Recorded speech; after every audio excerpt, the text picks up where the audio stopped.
pêche à pied, comme on l'a vu hier, est une activité importante puisqu'elle concerne 1,7 million de Français qui la pratiquent, évidemment de façon plus ou moins régulière. C'est vrai qu'entre le pêcheur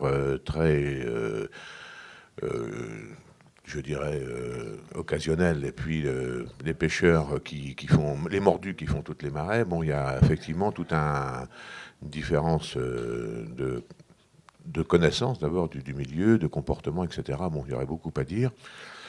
En tout cas, ça fait un littoral qui est très fréquenté lors des grandes marées d'été, notamment avec l'afflux des touristes. Et on pourrait presque dire aussi d'ailleurs que certaines côtes ou certains départements font de la pêche à pied un produit d'appel touristique. Cela étant, donc, ça a un impact socio-économique important, évidemment, puisque les zones littorales sont très fréquentées, mais ça joue sur l'hébergement, ça joue sur même le foncier, puisqu'il y a beaucoup de gens qui prennent leur retraite, par exemple, dans des zones où la mer ou le littoral peut présenter quelques enjeux importants. Alors, pérenniser l'activité, c'est un des objectifs majeurs, évidemment. Pérenniser l'activité, ça se part une nécessité d'information sur les bonnes pratiques et la réglementation. J'ai entendu tout à l'heure parler du site déclaratif. Alors, les avis divergent. Faut-il avoir un site déclaratif pour l'ensemble de toutes les pêches Bon, avec une particularité sur la pêche de loisirs à pied, du fait que la réglementation est une réglementation régionale, donc c'est assez, parfois départementale, voire locale, très locale. C'est assez difficile. Bon, c'est un débat. Le suivi, évidemment, de l'évolution de la ressource, car, on nous l'expliquera tout à l'heure plus en détail, il est évident qu'il est important de suivre, je dirais, l'impact de la pêche de loisirs à pied sur l'évolution de la ressource.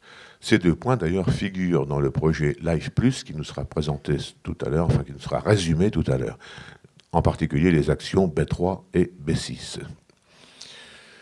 Alors, cette action B3 sur la sensibilisation et l'information des usagers, donc ce que nous demandons, c'est une sorte de catalogue, mais évidemment qui est en discussion, il y a peut-être beaucoup d'autres choses qui peuvent être faites. Donc tout d'abord, rendre la réglementation plus lisible. Comme je l'ai dit tout de suite, c'est une réglementation souvent régionale, départementale ou locale, et c'est pas évident. Il m'est arrivé souvent de prendre l'exemple du vacancier en camping-car qui descend le long des côtes de la Manche et la Bretagne Nord, etc. En faisant 5 départements différents pendant l'été, il aura 5 réglementations différentes. Donc il était un petit peu temps de travailler donc, sur ce qui est le point numéro 5 de la charte, d'ailleurs, un chantier réglementaire. Donc mettre un petit peu d'ordre et développer donc les relations avec l'administration. Bon, je dirais ça va de pair, puisque quand on essaye de faire de l'harmonisation de réglementation sur une façade, eh bien évidemment, on a des rapports avec l'administration par le biais des comités de suivi. Dans le département de la Manche, dans la Charente-Maritime, dans le Calvados également, des comités départementaux de suivi existent. Sur la façade Manche-Est, mer du Nord également. C'est pas pour autant d'ailleurs qu'il n'y ait pas de problème. On en parlera un petit peu tout à l'heure peut-être avec le nouvel arrêté Bretagne qui est sorti le 21 octobre dernier et le projet d'arrêté façade du Havre qui est en discussion actuellement. Alors développer l'information, c'est quelque chose de très important. Il y a donc le site ministériel de déclaration. On en a parlé tout à l'heure, mais il faut qu'il soit plus incitatif. Aujourd'hui, on a l'impression que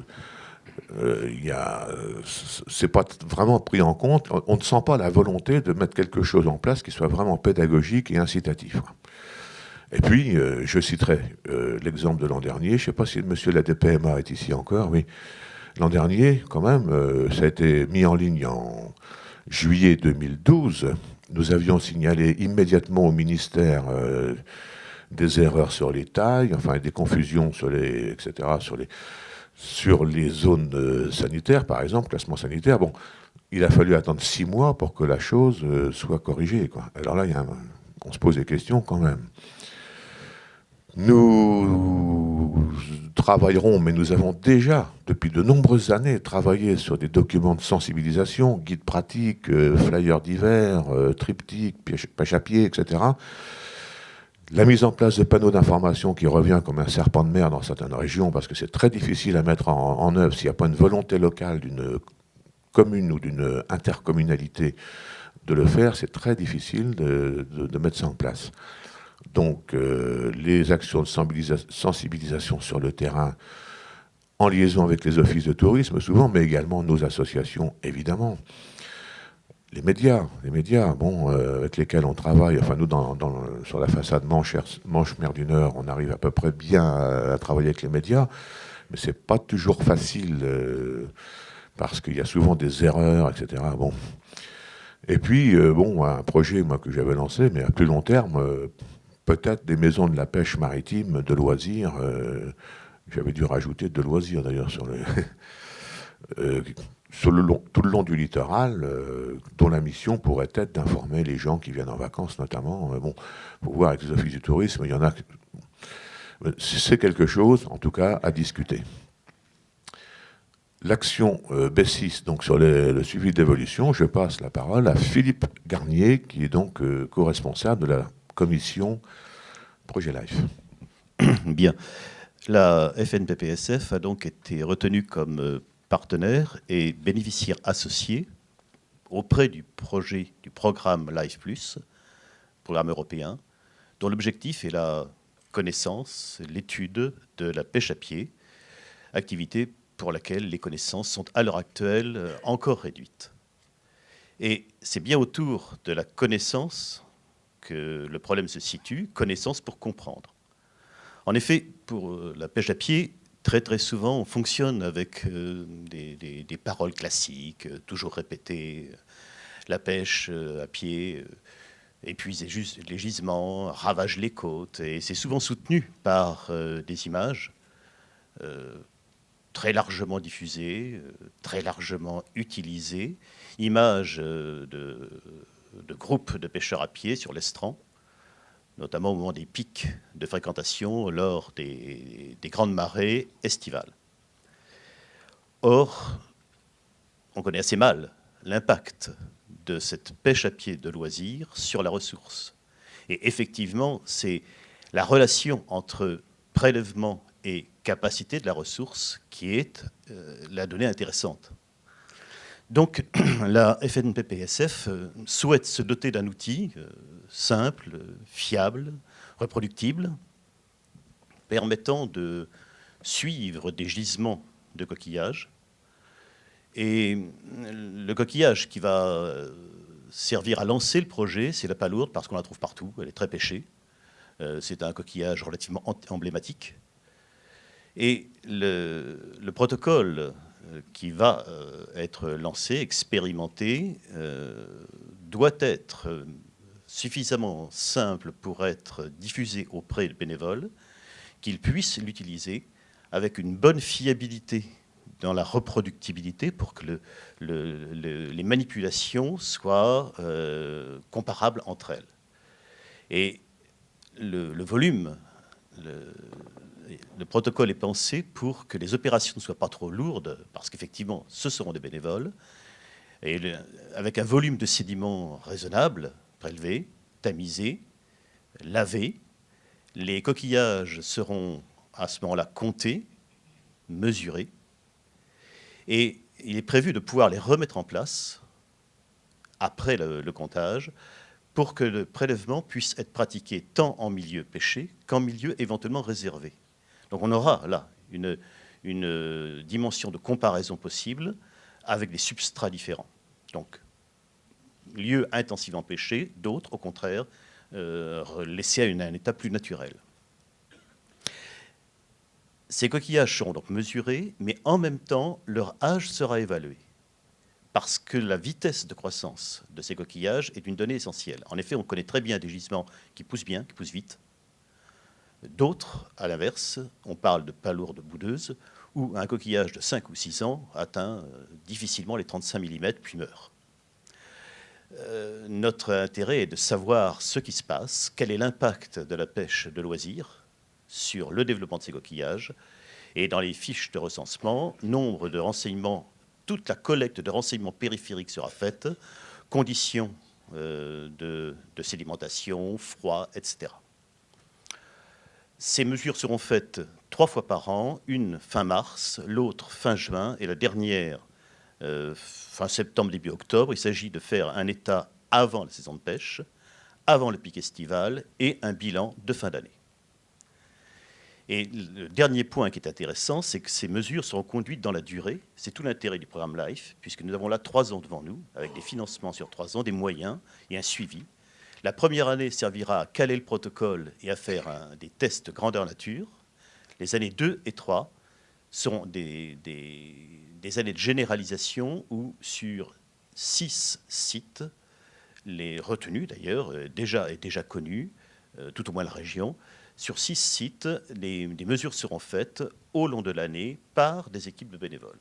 Et enfin, il y aura analyse, traitement des données pour délivrer un rapport. Merci. Donc, quelles sont les inquiétudes maintenant par rapport à l'avenir concernant la pêche à pied? Alors, il y a des problèmes de cohabitation, et Dieu sait si c'est d'actualité aujourd'hui. Donc, il y a un gros souci actuellement de cohabitation avec la conchiliculture, dans ce qui est l'accès aux installations, mais pas seulement. Il y a aussi la pêche dans les installations, parce qu'il y a certaines pratiques de pêche qui se font dans les installations, donc on pourra en discuter si vous le souhaitez. Et il y a également le schéma, on aurait pu l'appeler très exactement le SRDAM d'ailleurs, schéma régional de développement de l'aquaculture marine. Ces schémas se mettent en place par région. Le Nord-Pas-de-Calais a commencé au mois de décembre. Les autres régions suivront, avec à chaque fois, puisqu'il y a une loi qui est passée entre 2 et le 27 décembre qui oblige à une consultation publique, mais non seulement ça, avoir aussi tout un impact, une étude d'impact plutôt sur le milieu, enfin, etc. Donc ça va suivre, ça va être très, très, très lourd à mettre en place, certainement. Mais nous, ce qu'on a demandé, surtout, c'est qu'on soit aussi consulté dans ces schémas de développement de l'aquaculture.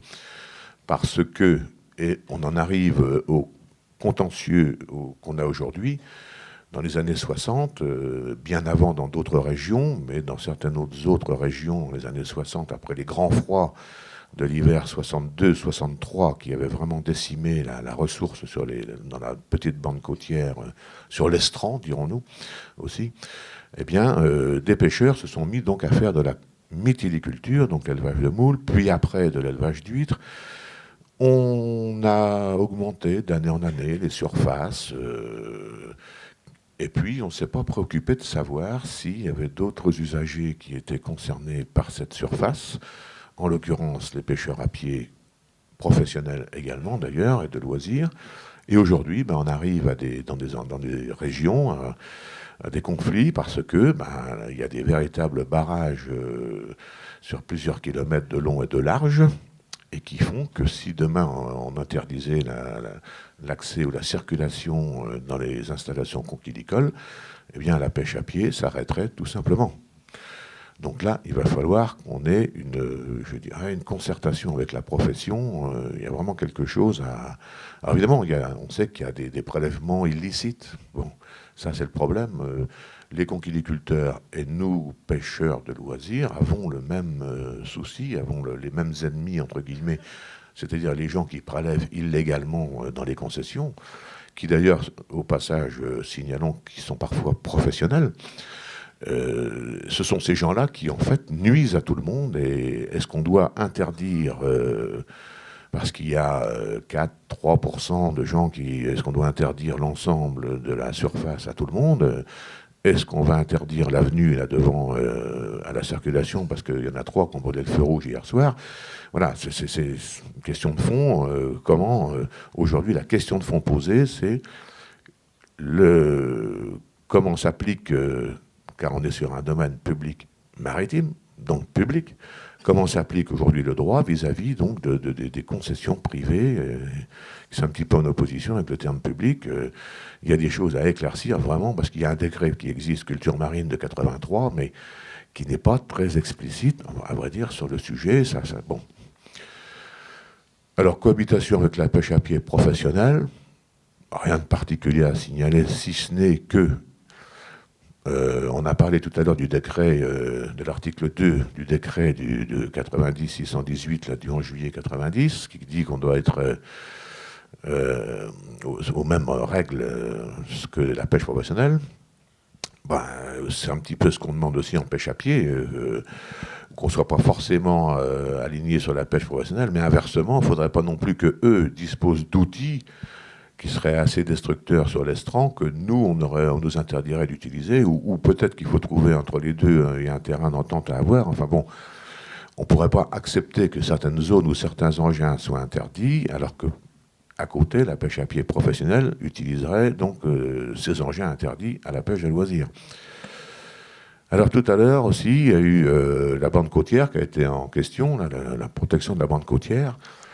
Je n'ai pas voulu intervenir parce que j'allais en parler maintenant, mais on a oublié de parler tout à l'heure de quelque chose qui est peut-être plus impactant que les chaluts, hein, que le chalut pélagique ou le chalut de fond plutôt, c'est les dragues. Ce sont les dragues.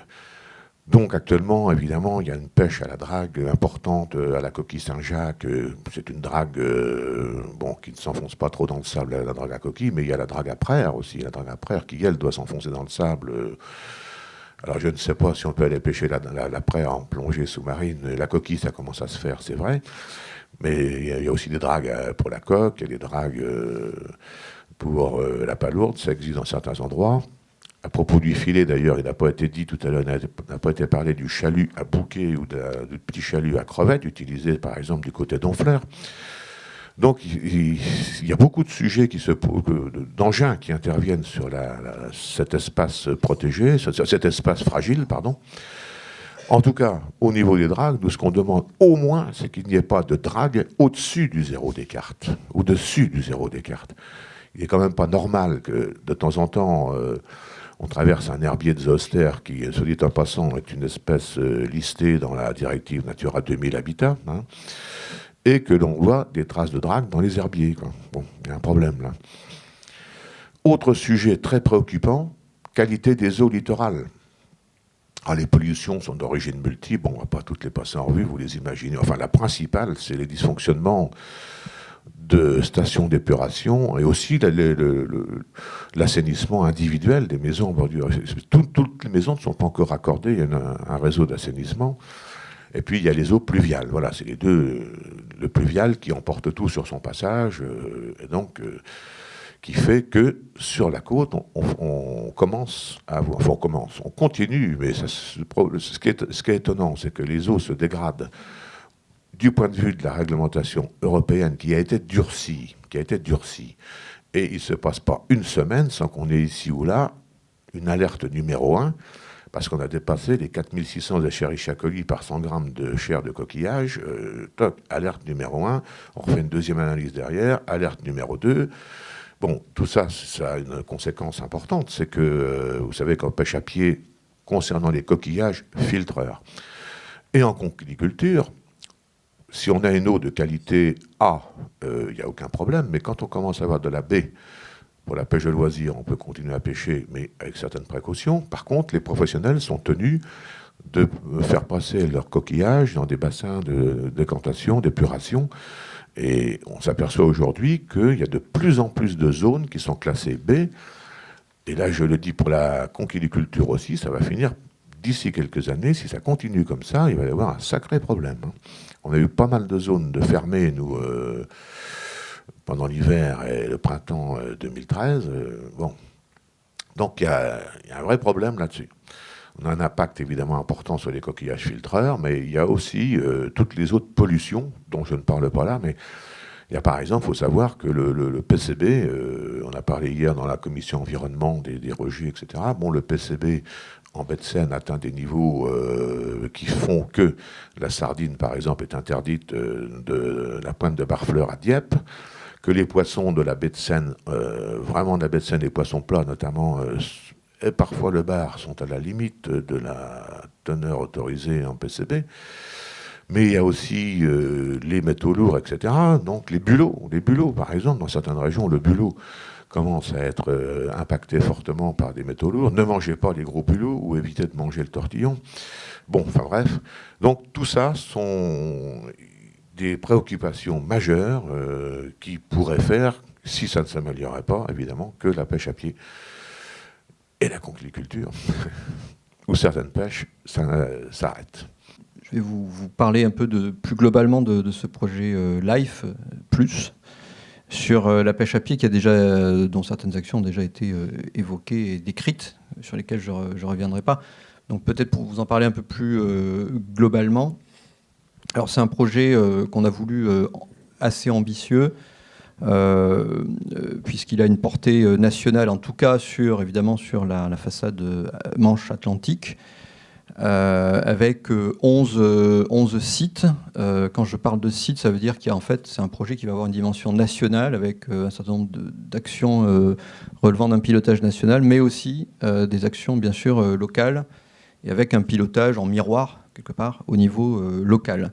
Alors, si vous regardez en bas de la diapositive, vous voyez un budget qui est assez colossal. Il faut savoir que c'est quand même sur 4 ans. 50% de ce financement est apporté par l'Union européenne. L'Agence des aires marines protégées, quant à elle, en apporte un peu plus du quart. Le Conservatoire du littoral est très fortement impliqué financièrement, puisqu'il apporte 400 000 €. Et les 400 000 € restants sont apportés par les partenaires, dont, je tiens à signaler évidemment la participation de la FNPPSF, mais au travers des interventions précédentes, vous avez compris que cette intervention et ce partenariat est bien réel. On a, au travers des échanges que j'ai entendus ce matin, on voit bien qu'il y a encore beaucoup de besoins de dialogue entre un certain nombre d'acteurs du milieu marin. Nous, on pense que ce genre de projet peut y contribuer, parce que concrètement, dans ce projet, les partenaires, alors j'ai parlé de l'agence, évidemment, FNPPSF et à travers elle, les pêcheurs, les premiers concernés, c'est-à-dire les pêcheurs de loisirs, à pied de loisirs. Et puis d'autres intervenants, les collectivités, je pense que c'est vraiment important, les scientifiques, les pêcheurs professionnels à travers le comité régional des pêches maritimes du Pays de la Loire, dont le président est présent.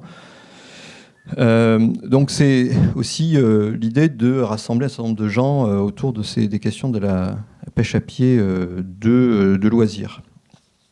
Alors, de façon très globale, vous avez les objectifs. Alors, je ne vais peut-être pas aller trop en détail, parce qu'on en a déjà parlé. L'idée, c'est effectivement d'améliorer, in fine, d'aller, peut-être qu'on peut rester un peu sur la diapo précédente quand même, d'aller sur une amélioration, lorsque c'est nécessaire, des pratiques en matière de pêche à pied. Il suffit, je pense, de taper sur une flèche de retour. Voilà. La souris est délicate. Et pour ça, évidemment, il y a un aspect connaissance. On a mentionné une action qui, je trouve, est très intéressante, de finalement science participative. C'est un terme à la mode, mais l'initiative sur les palourdes, je trouve, est très, très intéressante. Ce que je voudrais signaler, c'est que, vous voyez au milieu de la slide, il est question d'un groupe de travail national communication et sensibilisation. Je précise que ce groupe, il est copiloté par l'agence et la FNPPSF. Et ce qu'on veut aussi à travers ce projet, il ne s'agit pas de parler seulement de problèmes d'impact, de mauvaises pratiques, de tout va mal, etc. Ce qu'on veut aussi, c'est souligner la dimension quelque part patrimoniale de la pêche à pied, l'héritage familial, la contribution aussi à l'économie locale qui est quand même importante. Donc ça, c'est des dimensions qu'il ne faut pas oublier et qui sont complètement intégrées dans la logique du projet.